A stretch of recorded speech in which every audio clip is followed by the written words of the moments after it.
Hi SL ടോക്സിന്റെ പുതിയൊരു അധ്യായത്തിലേക്ക് എല്ലാവർക്കും സ്വാഗതം. നമുക്ക് എല്ലാവർക്കും അറിയുന്ന കാര്യമാണ് ഒരു റിലേഷൻഷിപ്പ്, അതിപ്പോൾ ആഫ്റ്റർ മാരേജ് ആണ് എന്നിരിക്കട്ടെ. അങ്ങനെയാണെങ്കിൽ ഹസ്ബൻഡിന്റെയും ഭാര്യയുടെയും സന്തോഷം എന്ന് പറയുന്നത് വളരെ പ്രാധാന്യമാണ്. അതായത് ഒരു റിലേഷൻഷിപ്പിൽ രണ്ടുപേർക്കും കൃത്യമായ രീതിയിൽ വേണ്ട കാര്യങ്ങളെല്ലാം കിട്ടുകയും അതേപോലെ തന്നെ അവർ രണ്ടുപേരും ഒരേപോലെ സന്തോഷവാന്മാരാണ് എന്നുണ്ടെങ്കിൽ ആ റിലേഷൻഷിപ്പ് നന്നായിട്ട് പോകുന്നുള്ളതാണ്. അപ്പോൾ മുമ്പത്തെ വീഡിയോസിലൊക്കെ ഞാൻ ചെയ്തിട്ടുണ്ട്, ഭാര്യമാർക്ക് ആവശ്യമുള്ള കാര്യങ്ങൾ എന്തൊക്കെയാണ്, അല്ലെങ്കിൽ ഭർത്താക്കന്മാർ ഭാര്യമാർക്ക് ചെയ്തു കൊടുക്കേണ്ട കാര്യങ്ങൾ എന്തൊക്കെയാണ്, ഇങ്ങനെയൊക്കെ ഞാൻ കുറേ കാര്യങ്ങൾ ഷെയർ ചെയ്തിട്ടുണ്ട്. ഇന്ന് പക്ഷെ നിങ്ങളോട് പറയാൻ പോകുന്നത് നേരെ തിരിച്ചാണ്. അതായത് ഇപ്പം നമ്മൾ ഭാര്യമാരെ സംബന്ധിച്ച് പറയുകയാണെങ്കിൽ അവർ കുറച്ച് സ്നേഹത്തോടെയും കുറച്ച് കെയറോട് കൂടിയിട്ട് അവരുടെ ഭർത്താക്കന്മാരോട് പെരുമാറുകയാണ് എന്നുണ്ടെങ്കിൽ ഉറപ്പായിട്ടും അവർക്കിടയിലുള്ള ബോണ്ടിങ് കുറച്ചുകൂടി സ്ട്രോങ് ആവും എന്നുള്ളതാണ്. അപ്പോൾ ഇത്തരത്തിൽ നിങ്ങളുടെ മാരേജ് ലൈഫ് കുറച്ചുകൂടി നല്ല രീതിയിൽ ഹാപ്പി ആയിട്ട് മുന്നോട്ട് പോകണമെന്നുണ്ടെങ്കിൽ ഭാര്യമാർ അവരുടെ ഭർത്താക്കന്മാർക്ക് ചെയ്തു കൊടുക്കേണ്ട അല്ലെങ്കിൽ അവർ ശ്രദ്ധിക്കേണ്ട കുറച്ച് കാര്യങ്ങളുണ്ട്. അതെന്തൊക്കെയാണെന്നുള്ളതാണ് ഇപ്പോൾ ഞാൻ പറയാനായിട്ട് പോകുന്നത്. സ്വന്തം കാണുന്ന ഭാര്യമാരാണ് എന്നുണ്ടെങ്കിൽ നിങ്ങൾ ഇങ്ങനെയൊക്കെ നിങ്ങളുടെ ഭർത്താവിനോട് ചെയ്യുന്നുണ്ട്, പറയുന്നുണ്ട് എന്നുള്ളത് നിങ്ങൾ ഉറപ്പ് വരുത്തുക. ഇനി അങ്ങനെ അല്ല എന്നുണ്ടെങ്കിൽ അങ്ങനെ ചെയ്യാൻ കൂടി ശ്രമിക്കുക. നമ്മുടെ ഫസ്റ്റ് പോയിന്റ് എന്ന് പറയുന്നത് വളരെ ഇമ്പോർട്ടൻ്റ് ആയിട്ടുള്ള കാര്യമാണ്, എക്സ്പ്രസ് യുവർ ഗ്രാറ്റിറ്റ്യൂഡ് എന്നുള്ളതാണ്. നിങ്ങളുടെ നന്ദി പ്രകടനം അത് എക്സ്പ്രസ് ചെയ്യുക എന്നുള്ളതാണ്. ചിലരെ അത് പ്രകടിപ്പിക്കാറില്ല. ചില ഭാര്യമാരുണ്ട്, ഞാൻ എല്ലാവരും ഒന്നും പറയുന്നില്ല കേട്ടോ, കുറച്ച് പേരെ പറയാണ്. അവരെങ്ങനെയാണെന്ന് വെച്ച് കഴിഞ്ഞാൽ പലപ്പോഴും അവരുടെ ഭർത്താക്കന്മാർ ചെയ്യുന്ന കാര്യങ്ങൾ അവരുടെ ഉത്തരവാദിത്തമാണ് എന്നുള്ള രീതിയിൽ കാണും എന്നുള്ളതാണ്. സോ ആ ടൈമിൽ നമ്മൾ അതിന് റെസ്പോണ്ട് ചെയ്യില്ല, മീൻസ് താങ്ക് യു എന്നുള്ള കാര്യം നമ്മൾ പറയില്ല എന്നുള്ളതാണ്. ഈ താങ്ക്സ് എന്ന് പറയുന്നത് വളരെ സിമ്പിൾ ആയിട്ടുള്ള വളരെ ചെറിയൊരു ഇംഗ്ലീഷ് വേർഡ് ആണെന്നുണ്ടെങ്കിൽ പോലും അതിനുള്ള മീനിങ് അല്ലെങ്കിൽ അതിൽ നിന്ന് കിട്ടുന്ന ഒരു ആഫ്റ്റർ എഫക്റ്റ് എന്ന് പറയുന്നത് വളരെ വലുതാണ്. സോ ഈ താങ്ക്സ് പറയാനായിട്ട് നമ്മൾ ഒരുപാട് പഠിക്കേണ്ട ആവശ്യമൊന്നുമില്ല. അതൊക്കെ നമുക്ക് ആവശ്യമുള്ള സമയത്ത് പറയാൻ വേണ്ടിയുള്ള വാക്കുകളാണ്. സോ അത് പറയുന്നത് കൊണ്ട് പ്രശ്നമില്ല, പറയുന്നത് കൊണ്ട് നിങ്ങൾക്ക് ഉണ്ടാവുന്നത് ഗുണങ്ങൾ മാത്രമാണ്. അതുകൊണ്ട് നിങ്ങൾ ചെയ്യേണ്ടത് നിങ്ങൾക്ക് വേണ്ടി അവർ ചെയ്തു തരുന്ന കാര്യങ്ങൾ എന്തൊക്കെയാണെന്നുള്ളത് കാണാൻ ശ്രമിക്കുക. കണ്ടാൽ മാത്രം പോരാ, അതിന് അവരോട് ഗ്രാറ്റിറ്റ്യൂഡ് അറിയിക്കുക എന്നുള്ളതാണ്. ഇത്തരത്തിൽ ഗ്രാറ്റിറ്റ്യൂഡ് പറയുന്ന സമയത്താണ് ഉറപ്പായിട്ടും ആ ഭർത്താക്കന്മാരുടെ മനസ്സിൽ എൻ്റെ ഭാര്യയ്ക്ക് ഞാൻ ഇത്രയും ചെയ്ത് കൊടുത്തത് മീൻസ് ഞാൻ അതിന് വേണ്ടിയിട്ട് ഒരുപാട് എഫേർട്ട് എടുത്തിട്ടുണ്ട് എന്നുള്ള കാര്യം അവൾക്ക് മനസ്സിലായിട്ടുണ്ട്, അല്ലെങ്കിൽ ഞാൻ ചെയ്ത് കൊടുത്തതിന് വിലയുണ്ട് എന്നൊരു കാര്യം തോന്നണമെന്നുണ്ടെങ്കിൽ ഉറപ്പായിട്ടും നമ്മൾ ഗ്രാറ്റിറ്റ്യൂഡ് അറിയിച്ചിരിക്കണം എന്നുള്ളതാണ്. എങ്കിൽ മാത്രമാണ് നെക്സ്റ്റ് ടൈം അവർക്ക് ഇതുപോലെ എന്തെങ്കിലും നമുക്ക് ചെയ്തു തരാനായിട്ട് കഴിയുള്ളൂ. അപ്പോൾ അതുകൊണ്ട് തന്നെ ഗ്രാറ്റിറ്റ്യൂഡ് അറിയിക്കുക എന്നുള്ളത് വളരെ ഇമ്പോർട്ടൻ്റ് ആയിട്ടുള്ള കാര്യമാണ്. അത് നിങ്ങൾ ചെയ്യാനായിട്ട് ശ്രമിക്കുക. അതുകൊണ്ട് തന്നെയാണ് ഞാനത് ഫസ്റ്റ് പോയിന്റ് ആയിട്ട് നിങ്ങളോട് പറയുന്നത്. ഇനി സെക്കൻഡ് പോയിന്റ് എന്ന് പറയുന്നത് ജെന്യുവൻ കോംപ്ലിമെന്റ്സ് നൽകുക എന്നുള്ളതാണ്. നമ്മൾ സ്ത്രീകളെ സംബന്ധിച്ച് പറയുകയാണെങ്കിൽ നമുക്ക് ഒരുപാട് ഇഷ്ടമുള്ള അല്ലെങ്കിൽ ആഗ്രഹിക്കുന്ന കാര്യം എന്ന് പറയുന്നത് കെയർ ഒക്കെയാണ്. പക്ഷേ ഭർത്താക്കന്മാരെ സംബന്ധിച്ച് അങ്ങനെയല്ല. കെയർ അവർക്ക് പ്രാധാന്യമുള്ളതാണ് എന്നുണ്ടെങ്കിൽ പോലും കൂടുതൽ അവർ ഇമ്പോർട്ടൻസ് നൽകുന്നത് അപ്രിസിയേഷൻ ആണ്. അതായത് അവർക്ക് അഭിനന്ദനങ്ങൾ കിട്ടുന്നത് വളരെ ഇഷ്ടമാണ് എന്നുള്ളതാണ്. എല്ലാവർക്കും ഇഷ്ടമാണ്, സ്ത്രീകൾക്കും ഇഷ്ടമാണ്, പക്ഷെ പുരുഷന്മാർക്ക് കുറച്ചുകൂടി കൂടുതലാണ്. അതായത് അവർ ചെയ്യുന്ന അവരെടുക്കുന്ന എഫേർട്ടിന് അതേപോലെ തന്നെ അവരുടെ പ്രസൻസ് ഇതിനെല്ലാത്തിനും നമ്മൾ അപ്രിഷിയേറ്റ് ചെയ്യാനായിട്ട് ശ്രമിക്കുക എന്നുള്ളതാണ്. അവർ എന്തൊരു കാര്യം ചെയ്യുമ്പോഴും നല്ലതാണ് എന്ന് തോന്നുകയാണെന്നുണ്ടെങ്കിൽ അതിനെ അഭിനന്ദിക്കുക. അവർ നമുക്ക് വേണ്ടി ഒരുപാട് കഷ്ടപ്പെടുന്നുണ്ടായിരിക്കും. ചിലരൊക്കെ നമ്മൾ പറയാറുണ്ട് പകലന്തിയോളം കഷ്ടപ്പെട്ട് വരുന്ന ഭർത്താക്കന്മാരുണ്ടായിരിക്കും. അപ്പോൾ ഇവരിങ്ങനെ വരുന്ന സമയത്ത് നമ്മളതിന് പ്രത്യേകിച്ച് യാതൊരു വിലയും കൊടുക്കാതെ, ഇപ്പോൾ ഒരു എക്സാമ്പിൾ പറയുകയാണെങ്കിൽ ഭർത്താവ് ഒരുപാട് കഷ്ടപ്പെട്ട് ജോലി കഴിഞ്ഞിട്ട് വരികയാണ്. എല്ലാവരും ജോലി ചെയ്യുന്നുണ്ട്, എല്ലാവരുടെയും കഷ്ടപ്പെട്ട ജോലികൾ തന്നെയാണ്. എല്ലാ ജോലികൾക്കും അതിൻ്റെതായ വിലയുണ്ട്. ഞാൻ കുറച്ചു പേരെ എന്ന് മാത്രമല്ല ഉദ്ദേശിക്കുന്നത്, ജോലി ചെയ്യുന്ന അല്ലെങ്കിൽ എല്ലാ ഭർത്താക്കന്മാരെയും ഉദ്ദേശിച്ചുകൊണ്ടാണ് പറയണത്. അപ്പോൾ അവർ ജോലി കഴിഞ്ഞ് വരുന്ന സമയത്ത് ഇപ്പോൾ നമ്മൾ ഭാര്യമാർ അടുക്കളയിൽ കുക്ക് ചെയ്തുകൊണ്ടിരിക്കുകയെന്ന് വിചാരിച്ചോ, ഇപ്പോൾ നമ്മുടെ ഭർത്താക്കന്മാർ വരുന്നുണ്ടായിരിക്കുക. അത്രയും ജോലി ചെയ്യുന്നത് നമ്മുടെ വീട്ടുകാർക്ക് വേണ്ടിയിട്ടാണ്, അതായത് നമ്മൾക്ക് അല്ലെങ്കിൽ നമ്മുടെ കുട്ടികൾക്കൊക്കെ വേണ്ടിയിട്ട് അവർ ചെയ്യുന്ന ജോലികളാണ്. സോ അത് ഏറ്റവും കൂടുതൽ നമ്മൾ മനസ്സിലാക്കണം എന്നാവും അവർ ആഗ്രഹിക്കുന്നുണ്ടാവുക. അപ്പോൾ അവർ വരുന്ന സമയത്ത് നമ്മൾ അവരെ മൈൻഡ് ചെയ്യാതെ നമ്മൾ അടുക്കളയിൽ കുക്ക് ചെയ്തുകൊണ്ടേ ഇരിക്കുകയാണ്. സോ അവർ വന്നു നമ്മുടെ അടുത്ത് വന്ന് നിൽക്കുന്നുണ്ട്, നമ്മുടെ അടുത്ത് കൂടെ അങ്ങോട്ടും ഇങ്ങോട്ടൊക്കെ നടക്കുന്നുണ്ട്, നമ്മൾ യാതൊരു മൈൻഡും അവർ ചെയ്യുന്നില്ല.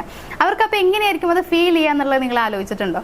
ചിലപ്പോൾ നമുക്കത് മനസ്സിലാക്കാൻ പറ്റുന്നുണ്ടാവില്ല, കാരണം നമ്മൾ ആ സ്ഥാനത്തല്ലാത്തതുകൊണ്ട് നമുക്കത് അറിയാൻ പറ്റുന്നുണ്ടാവില്ല. പക്ഷെ ശരിക്കും പറഞ്ഞു കഴിഞ്ഞാൽ ഭയങ്കരമായിട്ട് അവരത് ഹേർട്ട് ചെയ്യും എന്നുള്ളതാണ്. അതുകൊണ്ട് തന്നെ ഇത്തരത്തിൽ ഞാൻ ജസ്റ്റ് ഒരു എക്സാമ്പിൾ മാത്രം പറഞ്ഞതാണ്, ഒട്ടുമിക്ക വീടുകളും കാണുന്ന കാര്യമാണ്.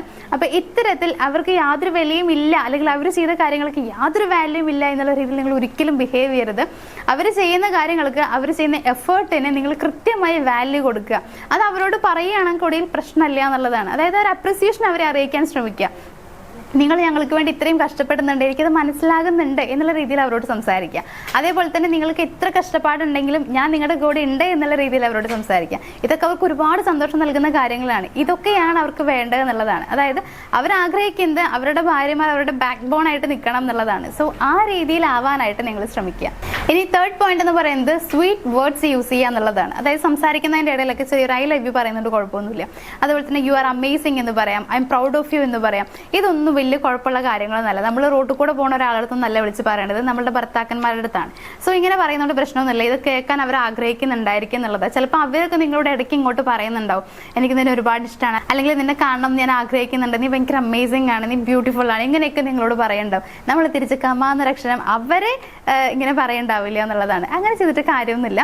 തിരിച്ചും ഇതേപോലെ എന്തെങ്കിലുമൊക്കെ പറയാൻ സ്വീറ്റ് വേർഡ്സ് ഒക്കെ യൂസ് ചെയ്യാനായിട്ട് ശ്രമിക്കുക.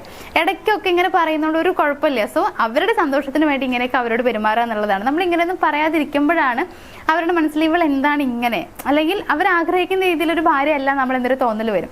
അങ്ങനെ വരുമ്പോഴാണ് നമ്മളിൽ പല പോരായ്മകളും അവർ കാണുന്നതും മറ്റു പലരിലേക്ക് പോകാനുള്ള ടെൻഡൻസി അവരിൽ ഉണ്ടാക്കുന്നത്. സോ അങ്ങനെ ഒരു ഇട വരുത്താതെ ഇരിക്കാനായിട്ട് നിങ്ങൾ ചെയ്യേണ്ട കാര്യം എന്ന് പറയുന്നത് ഇത്തരത്തിൽ കുറച്ച് സ്വീറ്റ് ആയിട്ടൊക്കെ കുറച്ച് റൊമാൻറ്റിക് ആയിട്ട് അവരോട് പെരുമാറാനായിട്ട് ശ്രമിക്കുക എന്നുള്ളതാണ്. ഇനി നമ്മളുടെ നെക്സ്റ്റ് പോയിന്റ്, 4ാമത്തെ പോയിന്റ് എന്ന് പറയുന്നത് അവരെ എൻകറേജ് ചെയ്യുക എന്നുള്ളതാണ്. അതായത് ഇത് പ്രത്യേകിച്ച് ഒന്നുമില്ല, അവർക്ക് ഒരുപാട് ഗോൾസും കാര്യങ്ങളും ഒക്കെ ഉണ്ടായിരിക്കും. അതായത് ചിലപ്പോൾ ഇപ്പോൾ ജോലിക്ക് പോകുന്ന ഒരാളായിരിക്കും, പക്ഷെ അതിനേക്കാൾ വലിയ എന്തെങ്കിലും ഗോൾ അവരുടെ മനസ്സിലുണ്ടായിരിക്കാം. ഇങ്ങനെ ചെയ്യണം, അല്ലെങ്കിൽ ഇങ്ങനെ ഒരു വീട് വെക്കണം, ഇങ്ങനെ പല ചിന്തകളും അവരുടെ മനസ്സിലുണ്ടായിരിക്കും. സോ അതിനെ നിങ്ങൾ കൃത്യമായി എൻകറേജ് ചെയ്യുക എന്നുള്ളതാണ്, പ്രചോദിപ്പിക്കുക. നമുക്ക് ഇങ്ങനെ വെക്കാൻ പറ്റും, ഉറപ്പാണ്. അതായത് നമ്മൾ ഇങ്ങനെ വീട് വെക്കും, നമ്മൾ അത് ചെയ്യും, ഇത് ചെയ്യും, നമുക്ക് ഒരുമിച്ച് നിന്ന് കഴിഞ്ഞാൽ പലതും ചെയ്യാൻ പറ്റും, അല്ലെങ്കിൽ നിങ്ങളെ കൊണ്ട് ഇതിനെല്ലാം കഴിയും, ഇങ്ങനെയുള്ള രീതിയിൽ അവരെ ഭയങ്കരമായിട്ട് സപ്പോർട്ട് ചെയ്തിട്ട് എൻകറേജ് ചെയ്തിട്ട് സംസാരിക്കാം. അവരുടെ ഡ്രീംസ് അച്ചീവ് ചെയ്യാനായിട്ട് നിങ്ങൾ അവരുടെ കൂടെ നിൽക്കുക എന്നുള്ളതാണ്. അതായത് അവർക്ക് എത്ര വലിയ ആഗ്രഹമാണെങ്കിലും അത് നേടാൻ കഴിയും എന്നുള്ളത് നിങ്ങൾ അവരെ പറഞ്ഞ് ബോധ്യപ്പെടുത്തുക. അവർക്ക് എപ്പോഴും എന്താണെന്ന് വെച്ച് കഴിഞ്ഞാൽ അവരുടെ മനസ്സിൽ നേടാൻ കഴിയുമെന്നൊരു തോന്നിയിട്ടുണ്ടെങ്കിലും അവരുടെ ഭാര്യമാർ പറയുമ്പോൾ കുറച്ചുകൂടി സന്തോഷമാണ്. അതേപോലെ കുറച്ചുകൂടി അവരത് മോട്ടിവേറ്റഡ് ആവുന്നുള്ളതാണ്. സോ ഇത്തരത്തിൽ എൻകറേജ് ചെയ്ത് സംസാരിക്കാനായിട്ട് ശ്രമിക്കുക. ഇനി 5ാമത്തെ പോയിന്റ് എന്ന് പറയുന്നത് സർപ്രൈസുകൾ കൊടുക്കുക എന്നുള്ളതാണ്. സർപ്രൈസ് എന്നോട് ഉദ്ദേശിക്കുന്നത് വലിയ രീതിയിലുള്ള കാര്യമൊന്നുമല്ല, ചെറിയ ചെറിയ ഗിഫ്റ്റുകൾ കൊടുക്കാം. ഇത്തരത്തിലുള്ള ഗിഫ്റ്റുകൾ നമ്മൾ കൊടുക്കുന്നത് അതിൽ കോംപ്ലിമെന്റ്സും അതേപോലെ തന്നെ പ്രണയവുമാണ് കാണിക്കുന്നത്. സോ ഇങ്ങനെ കുറച്ച് ഗിഫ്റ്റുകൾ കൊടുക്കാം. അതേപോലെ തന്നെ നിങ്ങൾ എങ്ങോട്ടെങ്കിലൊക്കെ ചെറിയൊരു ട്രിപ്പൊക്കെ പ്ലാൻ ചെയ്യാം. അങ്ങനെ പ്ലാൻ ചെയ്യുന്ന സമയത്ത് നിങ്ങൾ ചെറുതായും ശ്രദ്ധിക്കുക, മുമ്പേ നിങ്ങൾ ഒരുപാട് ഇഷ്ടപ്പെട്ടിരുന്ന കണ്ടിരുന്ന സ്ഥലങ്ങളൊക്കെ ഉണ്ടായിരിക്കുമല്ലോ, നല്ല മെമ്മറീസ് കിട്ടിയ പ്ലേസ് ഒക്കെ ഉണ്ടായിരിക്കും. ആ സ്ഥലങ്ങളിലേക്ക് പോകാനായിട്ട് ശ്രമിക്കുക എന്നുള്ളതാണ്. ഒരു വീക്കെൻഡ് ഒക്കെ ഒരു പ്ലാൻ ചെയ്തിട്ട് അങ്ങനെ ചെറുതായി ഒന്ന് പുറത്തു പോകാനൊക്കെ ഒന്ന് ശ്രമിക്കുന്നത് നല്ലതാണ്. ഇത്തരത്തിൽ ചെറിയ രീതിയിൽ ഭർത്താവിനോട് പറയുക, അതേപോലെ തന്നെ ചെറിയ സർപ്രൈസുകൾ കൊടുക്കാൻ ശ്രമിക്കുക. ഇതും അവർക്ക് ഒരുപാട് ഇഷ്ടമുള്ള കാര്യമാണ്. നിങ്ങൾക്ക് അവരുടെ കൂടെ ടൈം സ്പെൻഡ് ചെയ്യാൻ ഇഷ്ടമാണ് എന്നുള്ളത് നിങ്ങൾ ഇൻഡയറക്റ്റ് ആയിട്ട് പറയുന്ന ഒരു രീതിയാണ്. സോ ഇങ്ങനെയും ഒന്ന് ട്രൈ ചെയ്യാനായിട്ട് ശ്രമിക്കുക. ഇനി നമ്മുടെ 6th പോയിന്റ് എന്ന് പറയുന്നത് ഫിസിക്കൽ ടച്ച് ആണ്. അതായത് ഫിസിക്കൽ ടച്ച് എന്ന് പറയുമ്പോൾ ചിലപ്പോൾ പലരും വളരെ മോശമായിട്ട് കാണുന്ന ആളുകളുണ്ട്. ഒരിക്കലും ഇതൊരു മോശമായിട്ടുള്ള കാര്യമല്ല, പ്രത്യേകിച്ച് നിങ്ങൾ ഭാര്യ ഭർത്താക്കന്മാരാണ്. സോ ഇത് അത്ര വലിയ മോശമുള്ള കാര്യമൊന്നുമല്ല. ഫിസിക്കൽ ടച്ച് എന്ന് പറയുമ്പോൾ ഇപ്പം നിങ്ങൾ അവരുടെ കൂടെ ഇരിക്കുന്ന സമയത്ത് കൈയൊക്കെ ഹോൾഡ് ചെയ്യുക, അത് ഞാൻ ഒട്ടുമിക്ക വീഡിയോയിലും പറയുന്നതാണ്. കൈയൊക്കെ ഹോൾഡ് ചെയ്ത് പിടിക്കാം, ജസ്റ്റ് നിങ്ങൾക്ക് അവരെ ഹഗ് ചെയ്യാം. ഇത്തരത്തിൽ ഫിസിക്കൽ ടച്ച് നടത്തുന്നത് വളരെ നല്ല കാര്യമാണ്. ചിലപ്പോൾ അവരായിരിക്കും എപ്പോഴും നിങ്ങളോട് സ്നേഹം കാണിക്കുന്നതും റൊമാൻറ്റിക് ആയിട്ട് പെരുമാറുന്നതും നിങ്ങളുടെ കൈകൾ ഹോൾഡ് ചെയ്യാനും എല്ലാം അവരായിരിക്കും ചെയ്യുന്നുണ്ടായിരിക്കും. സോ എപ്പോഴും നിങ്ങൾ ചെറുതായിട്ടൊന്ന് അങ്ങോട്ട് ട്രൈ ചെയ്യുക. മീൻസ് നിങ്ങൾ അവരോടും എനിക്ക് നിങ്ങളോട് ഭയങ്കര ഇഷ്ടമാണ് എന്നുള്ള രീതിയിൽ, അല്ലെങ്കിൽ ഭയങ്കര ഇൻട്രസ്റ്റഡ് ആണ് എന്നുള്ള രീതിയിൽ നിങ്ങൾ അവരോട് കുറച്ച് റൊമാൻറ്റിക് ആയിട്ട് പെരുമാറാൻ ശ്രമിക്കുക എന്നുള്ളതാണ്. ഫിസിക്കൽ ടച്ച് ഒക്കെ ചെറിയ രീതിയിൽ നിങ്ങൾ അങ്ങോട്ട് ചെയ്യാനായിട്ട് ശ്രമിക്കുക. ഈ ഭർത്താക്കന്മാർക്കൊക്കെ ഒരുപാട് ഇഷ്ടമുള്ള കാര്യമാണ് ഭാര്യമാർ കൈയൊക്കെ അങ്ങനെ പിടിച്ചിരിക്കുന്നത്. അത് ഭയങ്കര ഇഷ്ടമുള്ള ഒരു കാര്യം അവർക്ക്. അവർ ചിലപ്പോൾ ഓപ്പൺ ആയിട്ട് പറയണ്ടാവില്ല, പക്ഷെ അവർക്ക് അത് ഇഷ്ടമാണ് എന്നുള്ളതാണ്. സോ നിങ്ങളത് കണ്ടറിഞ്ഞ് പെരുമാറുക. നിങ്ങളുടെ ഭർത്താവ് ഏത് രീതിയിലുള്ള ആളാണ്, അവർക്ക് ഏതൊക്കെ രീതിയിലാണ് ഇഷ്ടമുള്ളത് എന്നുള്ളത് നിങ്ങൾ തന്നെ കൃത്യമായി മനസ്സിലാക്കുക എന്നുള്ളതാണ്. നിങ്ങൾക്കാണത് ഏറ്റവും കൂടുതലായിട്ട് മനസ്സിലാക്കാൻ കഴിയുന്നത്. സോ നിങ്ങൾ അതിന് ട്രൈ ചെയ്യാം. പലരും പറയുന്ന കാര്യമുണ്ട്, എൻ്റെ ഭർത്താവ് എങ്ങനെയാണെന്ന് എനിക്ക് അറിയ പോലുമില്ല, അതായത് എൻ്റെ ഭർത്താവിന് എന്തൊക്കെ ഇഷ്ടങ്ങളെന്ന് പോലും എനിക്ക് അറിയില്ല, അതൊന്നും മനസ്സിലാക്കാൻ പറ്റുന്നില്ല എന്നുള്ളത്. അത് നിങ്ങളുടെ മാത്രം മിസ്റ്റേക്കാണ്. നിങ്ങളുടെ കൂടെ ഇരിക്കുന്ന, നിങ്ങളോട് സംസാരിക്കുന്ന, എപ്പോഴും നിങ്ങളുടെ കൂടെ ഉണ്ടായിരിക്കുന്ന, അതായത് എപ്പോഴും ഉണ്ടായിരിക്കുക എന്ന് പറയുമ്പോൾ ജോലിക്ക് കൊണ്ട് വീട്ടിലിരിക്കുക എന്നുള്ളതല്ല, എങ്കിലും നിങ്ങളുടെ കൂടെ കൂടുതൽ ടൈം സ്പെൻഡ് ചെയ്യുന്ന ഒരാളെ കുറിച്ച് നിങ്ങൾക്ക് അറിയില്ല എന്ന് പറയുന്നത് നിങ്ങളുടെ മാത്രം മിസ്റ്റേക്കാണ്. അവരെ മനസ്സിലാക്കാൻ നിങ്ങൾക്ക് വലിയ എന്തെങ്കിലും സംഭവത്തിന്റെ ആവശ്യമൊന്നുമില്ല. വളരെ സിമ്പിളായിട്ട് മനസ്സിലാക്കാൻ കഴിയുന്നതേ ഉള്ളൂ. പക്ഷേ നിങ്ങൾ അതിന് എഫേർട്ട് എടുക്കണമെന്ന് മാത്രം. എപ്പോഴും നമ്മൾ ഇങ്ങോട്ട് മാത്രം സ്നേഹം കിട്ടണമെന്ന് വിചാരിച്ചിട്ട് കാര്യമില്ല, കുറച്ചൊക്കെ അങ്ങോട്ടും കൂടി കൊടുക്കാനായിട്ട് ശ്രമിക്കുക. നമ്മൾ മാത്രം സന്തോഷമായി ഇരിക്കണം എന്ന് പറഞ്ഞിട്ടും കാര്യമില്ല. അവരെ കൂടി സന്തോഷമാക്കാൻ ശ്രമിക്കുക, സന്തോഷമാക്കി ഇരിപ്പിക്കാൻ ശ്രമിക്കുക. അപ്പോൾ മാത്രമാണ് നമുക്ക് തിരിച്ച് കുറച്ചുകൂടി ഹാപ്പിനെസ് കിട്ടുള്ളൂ, സ്നേഹം കിട്ടുള്ളൂ എന്നുള്ളതാണ്. അപ്പോൾ നിങ്ങളുടെ മാരേജ് ലൈഫ് കുറച്ചുകൂടി ഭംഗിയായിട്ട് മുന്നോട്ട് പോകാനും നിങ്ങളുടെ ഭർത്താവിനെ കുറച്ചുകൂടി ഹാപ്പി ആക്കാനൊക്കെ വേണ്ടിയിട്ട് ഞാൻ ഈ പറഞ്ഞിട്ടുള്ള കാര്യങ്ങൾ നിങ്ങളൊന്ന് ഫോളോ ചെയ്താൽ മതി. ചിലപ്പോൾ നിങ്ങൾ ഒരുപാട് ഇങ്ങനെയൊക്കെ ചെയ്ത് കഴിഞ്ഞാൽ റിസൾട്ട് ഉണ്ടാവും, അല്ലെങ്കിൽ ഇങ്ങനെ ചെയ്തിട്ട് വല്ല വല്ല കാര്യമുണ്ടോ, എൻ്റെ ഭർത്താവിനൊന്നും ഇഷ്ടമല്ല, ഇങ്ങനെയൊക്കെ വിചാരിക്കുന്നവരുണ്ട്. അത് നിങ്ങൾ ചെയ്ത് നോക്കാത്തതിൻ്റെ പ്രശ്നമാണ്. ഒരു പ്രാവശ്യമെങ്കിലും ഒന്ന് ട്രൈ ചെയ്ത് നോക്കുക. ഉറപ്പായിട്ട് നിങ്ങളുടെ ഭർത്താവിനെ ഈ രീതിയിലൊക്കെ പെരുമാറുന്നതാവും ഇഷ്ടം ഉണ്ടാവുക. ഇനിയിപ്പോൾ അങ്ങനെയല്ല, 1-2 കാര്യങ്ങൾ ഇഷ്ടമല്ല എന്നുണ്ടെങ്കിൽ അതിനെ അവോയ്ഡ് ചെയ്തേക്ക്, അത് ചെയ്യാതിരിക്കാം. ബാക്കിയുള്ള രീതിയിൽ നിങ്ങൾക്ക് അവരോട് പെരുമാറാനായിട്ട് ശ്രമിക്കുക എന്നുള്ളതാണ്. പക്ഷേ ഇതെല്ലാം ഫോളോ ചെയ്ത് കഴിഞ്ഞാൽ ഉറപ്പായിട്ടും നിങ്ങളുടെ റിലേഷൻഷിപ്പ് ഈ മുമ്പ് ഉണ്ടായിരുന്നതിനേക്കാൾ ഒരു പടി മുകളിലേക്ക് നന്നായിട്ട് പോകാനായിട്ട് നിങ്ങളെ സഹായിക്കും എന്നുള്ളത് ഉറപ്പാണ്. സോ ഫോളോ ചെയ്യാൻ മടി കാണിക്കാതിരിക്കുക. അതേപോലെ തന്നെ വേറൊരു കാര്യം പറയാനുണ്ട്. ഇപ്പോൾ നിങ്ങൾ ഭാര്യ ഭർത്താക്കന്മാരാണ് എന്നുണ്ടെങ്കിൽ മേ ബി നിങ്ങളുടെ ലൈഫിൻ്റെ ഇടയിൽ ഒരുപാട് പ്രശ്നങ്ങൾ ഉണ്ടായിരിക്കും. വീഡിയോ വൈൻഡപ്പ് ചെയ്യുന്നതിന് മുന്നേ ഒരു കാര്യം കൂടി പറയാനുണ്ട്. ഇപ്പോൾ മാരീഡ് ആയിട്ടുള്ള ആളുകളാണെന്നുണ്ടെങ്കിൽ പോലും ഒരുപാട് ഇഷ്യൂസ് അവരുടെ ഇടയിൽ സംഭവിക്കാറുണ്ട്. ഇപ്പോൾ നമുക്ക് പറയുകയാണെങ്കിൽ പ്രണയിക്കുന്ന ആളുകളാണെങ്കിൽ അവർക്ക് ഇഷ്യൂസ് എന്തെങ്കിലും സംഭവിച്ചു കഴിഞ്ഞാൽ, ഇപ്പോൾ ഒരാൾ ഇട്ടിട്ട് പോയി കഴിഞ്ഞാലും വലിയ രീതിയിൽ അത് നമ്മളെ അഫക്റ്റ് ചെയ്യില്ല എന്നുള്ളതാണ്. പക്ഷേ ആഫ്റ്റർ മാരേജ് ആണെന്നുണ്ടെങ്കിൽ ഉറപ്പായിട്ടും അത് നമ്മളെ കൂടുതലായിട്ടും പ്രശ്നങ്ങളിലേക്ക് കൊണ്ടുപോവുകയാണ് ചെയ്യാറുള്ളത്. ബിക്കോസ് നമുക്ക് പിന്നീട് അങ്ങോട്ടൊരു ഫാമിലി ആയിട്ടുണ്ടാകും, ഒരുപാട് റെസ്പോൺസിബിലിറ്റീസ് ഉണ്ടാവും, കുഞ്ഞുങ്ങളുണ്ടായിരിക്കും. അപ്പോൾ അവരെല്ലാം വിട്ടിട്ട് രണ്ടുപേരും സെപ്പറേറ്റഡ് ആവുക എന്ന് പറയുന്നത് വളരെ ഒരു മോശമാണെന്ന് പറയുന്നില്ല, പക്ഷേ നമ്മളെ അത് ഒരുപാട് പ്രശ്നങ്ങളിലേക്ക് കൊണ്ടുപോകും എന്നുള്ളതാണ്.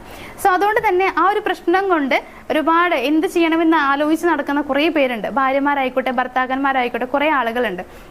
അപ്പോൾ ഇത്തരത്തിൽ നിങ്ങളുടെ മാരേജ് ലൈഫിൽ എന്തെങ്കിലും ഇഷ്യൂ നിങ്ങൾ ഫേസ് ചെയ്യുന്നുണ്ടെങ്കിൽ അത് നിങ്ങൾ ചിലപ്പോൾ വിചാരിക്കുന്നുണ്ടാവും എൻ്റെതൊരു വലിയ ഇഷ്യൂ ആണ്, ഇത് ആർക്കും സോൾവ് ചെയ്യാൻ കഴിയില്ല, എനിക്ക് സോൾവ് ചെയ്യാൻ കഴിയില്ല, ഇനി ഞാൻ ഇതുമായിട്ട് മുന്നോട്ട് പൊക്കോളാം, ഇങ്ങനെയൊക്കെ വിചാരിക്കുന്ന ആളുകളുണ്ട്. നമ്മുടെ ലൈഫ് എന്ന് പറയുന്നത് വലിയൊരു ജീവിതമാണ്, അതായത് കുറേ കാലം മുന്നോട്ട് പോകാനുള്ളതാണ്. ഈ ഒരു അഡ്ജസ്റ്റ്മെന്റ് എന്ന് പറയുന്നത് കുറച്ച് കാലത്തേക്ക് മാത്രം നടക്കുന്ന ഒരു കാര്യമാണ്. ഒരുപാട് നാളത്തേക്ക് നമുക്ക് അഡ്ജസ്റ്റ് ചെയ്ത് മുന്നോട്ട് പോകാനൊന്നും പറ്റില്ല. അതുകൊണ്ട് നമ്മൾ ചെയ്യേണ്ട കാര്യം എന്ന് പറയുന്നത് അതിന് കൃത്യമായി സൊല്യൂഷൻ കണ്ടുപിടിക്കുക എന്നുള്ളതാണ്. സോ ഇപ്പം ഞാൻ നിങ്ങളോട് പറയുന്നത് നിങ്ങൾക്ക് തരുന്നൊരു ഗ്യാരണ്ടിയാണ്. അതായത് നിങ്ങളുടെ റിലേഷൻഷിപ്പിൽ എന്ത് പ്രശ്നമായിക്കോട്ടെ, നിങ്ങൾ ഒരിക്കലും ഒത്തുതീർപ്പാക്കാൻ പറ്റില്ല എന്ന് വിചാരിക്കുന്ന പ്രശ്നമായിരിക്കാം. മേ ബി ഡിവോഴ്സിലേക്ക് വരെ നിങ്ങൾ പോയിട്ടുണ്ടായിരിക്കാം. സോ ഇങ്ങനെ എത്ര വലിയ ഇഷ്യൂ ആണ് എന്നുണ്ടെങ്കിലും അതിന് കൃത്യമായിട്ട് നിങ്ങൾ എന്ത് ചെയ്യണം, അല്ലെങ്കിൽ ഏത് ചെയ്താലാണ് നിങ്ങൾക്ക് അതിനൊരു റിസൾട്ട് കിട്ടുക എന്നുള്ളത് കൃത്യമായി ഞങ്ങൾ നിങ്ങൾക്ക് പറഞ്ഞു തരും. സോ നിങ്ങളുടെ റിലേഷൻഷിപ്പിൽ പ്രശ്നങ്ങൾ ഉണ്ടെങ്കിൽ അത് മാറണമെന്ന് നിങ്ങൾ ആഗ്രഹിക്കുന്നുണ്ടെങ്കിൽ സ്ക്രീനിൻ്റെ മുകളിലായിട്ട് നമ്പർ കൊടുത്തിട്ടുണ്ട്, അതിലേക്ക് ഒന്ന് കോൺടാക്ട് ചെയ്യുക. എന്താണ് നിങ്ങളുടെ ഇഷ്യൂ അല്ലെങ്കിൽ എന്താണ് നിങ്ങൾക്ക് വേണ്ടത് എന്നുള്ളത് കൃത്യമായി പറഞ്ഞു തരികയാണെങ്കിൽ അതിന് വേണ്ട ഗൈഡൻസ് ഞങ്ങൾ നിങ്ങൾക്ക് പ്രൊവൈഡ് ചെയ്യും. 100% റിസൾട്ടും ഉറപ്പാണ്. സോ അങ്ങനെ എന്തെങ്കിലും കാര്യങ്ങൾ അറിയാൻ താല്പര്യമുണ്ടെങ്കിൽ അല്ലെങ്കിൽ ഇതിനെക്കുറിച്ച് എന്തെങ്കിലും കൂടുതലായിട്ട് അറിയണമെന്ന് ആഗ്രഹമുണ്ടെങ്കിൽ ആ നമ്പറിലേക്ക് ഒന്ന് കോൺടാക്ട് ചെയ്യാം. അപ്പോൾ എല്ലാവരുടെയും ലൈഫ് എല്ലാവരും ആഗ്രഹിക്കുന്നതിനേക്കാൾ മനോഹരമായിട്ട് മുന്നോട്ട് പോകാനായിട്ട് കഴിയട്ടെ എന്ന് ആശംസിച്ചുകൊണ്ട് ഇന്നത്തെ ഒരു വീഡിയോ ഞാൻ വൈൻഡപ്പ് ചെയ്യുകയാണ്. നമുക്ക് മറ്റൊരു വീഡിയോയുമായിട്ട് കാണാം. താങ്ക്